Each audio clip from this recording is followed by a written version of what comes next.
Assalamualaikum dan salam sejahtera. Bersama saya Private Pertahanan Awam Ahmad Syahid Arsyad dan rakan penyampai. Dan saya Lieutenant Muda Pertahanan Awam Siti Aisyah Ahmad Zaidi dalam Kapsul APM edisi 25 Oktober 2023.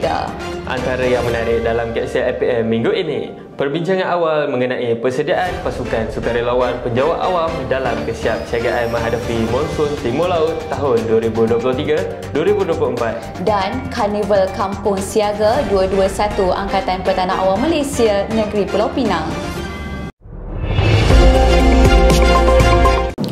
Unit Integriti Ibu Pejabat Pertahanan Awam telah mengadakan kursus penyelarasan operasi Pegawai Perhubungan Integriti Angkatan Pertahanan Awam Malaysia tahun 2023 bertempat di Paradise Valley Volga Resort Semenyih, Selangor pada 16 hingga 18 Oktober yang lalu. Antara tujuan utama kursus ini dijalankan adalah untuk mengukuhkan objektif penubuhan pegawai perhubungan integriti dalam Angkatan Pertahanan Awam Malaysia, memberi panduan dan hala tujuan jelas kepada pegawai perhubungan integriti yang baru dilantik, menambah pengetahuan berkenaan tata cara siasatan mengikut garis panduan unit integriti APM, mengeratkan hubungan antara pegawai perhubungan integriti lain-lain negeri dan daerah, serta sebagai ulang kaji proses kerja bagi pegawai perhubungan integriti yang disambung pelantikan. Kursus yang berlangsung selama 3 hari ini telah dihadiri oleh seramai 27 orang pegawai perhubungan integriti yang terdiri daripada skim KP dan gunasama pelbagai grade dari seluruh APM negeri dan pusat latihan pertahanan awam. Pada 18 Oktober telah diadakan majlis penutup kursus penyelarasan operasi Pegawai Perhubungan Integriti APM yang telah dirasmikan oleh Kolonel Bersekutu Pertahanan Awam Wan Fadilah binti Wan Jamaluddin, Ketua Bahagian Unit Integriti Angkatan Pertahanan Awam Malaysia. Turut hadir Meja Bersekutu Pertahanan Awam Muhammad Syafiq bin Muhammad Rawah, Penolong Pengarah Seksyen Pengurusan Aduan Takbir Urus Pengukuhan Integriti bagi menyampaikan ceramah sepanjang kursus ini berlangsung. Pada 19 Oktober yang lalu, Angkatan Pertahanan Awam Malaysia telah menerima kunjungan hormat daripada Pengerusi Pertubuhan Bukan Kerajaan NGO Antarabangsa merangkap Profesor Adjung Universiti Malaysia Terengganu dan Persatuan Bulan Sabit Merah Malaysia bertempat di Ibu Pejabat Pertahanan Awam. Kunjungan hormat daripada Datuk Dr. Mustafa bin Ahmad Merikan, Pengerusi NGO Antarabangsa merangkap Profesor Adjung Universiti Malaysia Terengganu, ini telah disambut oleh Yang Amat Setia Datuk Aminur Rahim bin Muhammad, Ketua Pesuruhjaya Angkatan Pertahanan Awam Malaysia bertempat di Pejabat Ketua Pesuruhjaya APM. Turut hadir Yang Setia Kolonel Pertahanan Awam Fadli Shah bin Muslim, Pengarah Bahagian Pengurusan Latihan, dan Meja Pertahanan Awam Muhammad Rohaidi bin Halim, Penolong Pengarah Bahagian Pengurusan Angkatan. Manakala pada sebelah petang, Yang Amat Setia Datuk Ketua Pesuruhjaya APM telah menerima kunjungan hormat daripada Tuan Haji Hakim bin Haji Amzah, Setiausaha Agung Persatuan Bulan Sabit Merah Malaysia, yang bertujuan membincangkan pelaksanaan program-program persediaan dan pengurangan risiko bencana berasaskan komuniti sebelum, semasa dan selepas berlakunya bencana, krisis atau kecemasan. Turut hadir ke sesi pertemuan ini adalah Kolonel Pertahanan Awam Cik Adam bin A. Rahman, Pengarah APM Negeri Pahang, dan Kolonel Pertahanan Awam Effendi bin Haji Ali, Pengarah APM Negeri Wilayah Persekutuan.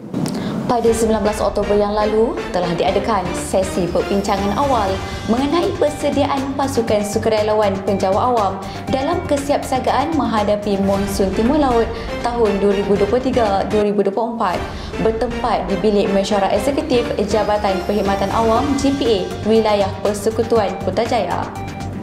Perbincangan ini telah dipengerusikan oleh Yang Berbahagia Datuk Seri Dr. Zulkifli bin Muhammad, Ketua Pengarah Perkhidmatan Awam, yang bertujuan untuk memfokuskan kesiapsiagaan pelbagai jabatan dan agensi kerajaan khususnya bagi menghadapi musim tengkujuh atau monsun Timur Laut yang berlaku pada bulan November ini sehingga Mac tahun hadapan.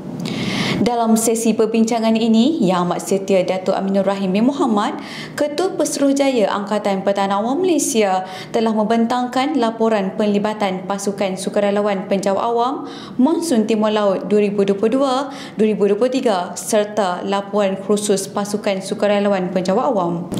Turut hadir sama ke perbincangan ini adalah Yang Amat Setia Timbalan Pesuruhjaya Petana Awam Haji Abdul Wahab bin Haji Rahim, Timbalan Ketua Pesuruhjaya Operasi APM, pengarah-pengarah bahagian Ibu Pejabat Petana Awam serta agensi-agensi yang terlibat dengan kesiapsiagaan menghadapi monsun Timur Laut, terdiri daripada NAKMA, JBPM, JPS, Jabatan Meteorologi Malaysia, JPSPN dan RELA.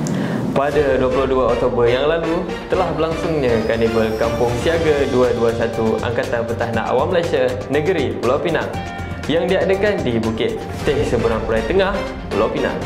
Karnival Kampung Siaga 221 APM Negeri Pulau Pinang ini telah dirasmikan oleh Yang Berhormat Tuan Steven Sim Chee Kiong, Ahli Parlimen Bukit Mertajam, merangkap Timbalan Menteri Kewangan kedua, diiringi Yang Setia Kendal Petahana Awam Ishak bin Muhammad Razi, Pengarah APM Negeri Pulau Pinang, dan Yang Berhormat Lee Kai Lun Adun Macang Bubuk. Program Kampung Siaga 221 adalah merupakan teras satu dekad platinum, iaitu meningkatkan daya tahan dan kesiapsiagaan awam komuniti terhadap insiden kecemasan, khidmat kemanusiaan, krisis bencana dan peperangan demi menjamin kesejahteraan negara yang melibatkan nyawa dan harta benda.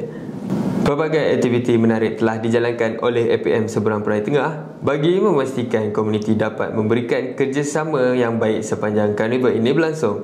Antara program dan aktiviti yang diadakan adalah jualan rahmah, pengendalian haiwan berbisa, sukaneka kanak-kanak, penyerahan vest CDA ERT dan pendaftaran anggota APM. Program Kampung Siaga 221 ini dianggarkan seramai 1,000 orang telah hadir memeriahkan karnival yang menjadi bukti penerimaan yang menggalakkan daripada komuniti setempat.